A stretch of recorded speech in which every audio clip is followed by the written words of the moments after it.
1975 সালের 15ই আগস্ট কে জানতো সেদিন ভারতীয় সিনেমার জন্ম দিচ্ছে এক এমন তারকাকে যিনি 50 বছর পর বক্স অফিস কাঁপিয়ে রাখবেন। কে বালাচন্দ্র পরিচালিত অপূর্ব রাঙ্গালালের ছোট্ট ভূমিকায় শুরু, আর আজ তিনি থালাইভা রজনীকান্ত। শিবাজি রাও গায়কোয়াড় নামে জন্ম নেওয়া এই মানুষটি জীবনে করেছেন নানা কাজ।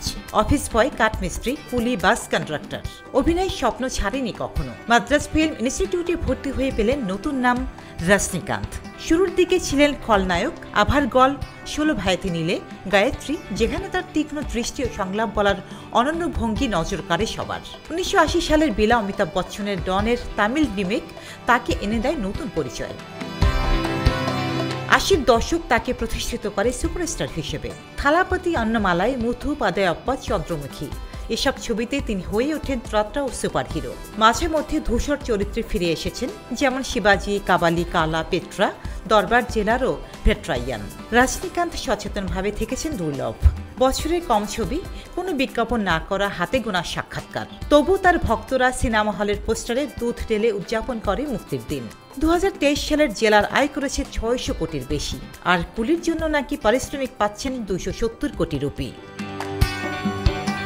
পর্দার ইমেজ বাস্তবে টেনে আনেন না, জনসমক্ষে আসেন মেকআপ ছাড়া, সাধারণ পোশাকে। জন্মদিনে দুর্ঘটনায় ভক্তদের মৃত্যু হওয়ার পর আয়োজন বন্ধ করে পাহাড়ে চলে যান তিনি। নিজের অতীত লুকান না। কুলি ছবির প্রচারে কুলি থাকার কষ্টের স্মৃতি মনে করে কেঁদেছিলেন 74 বছরের এই তারকা।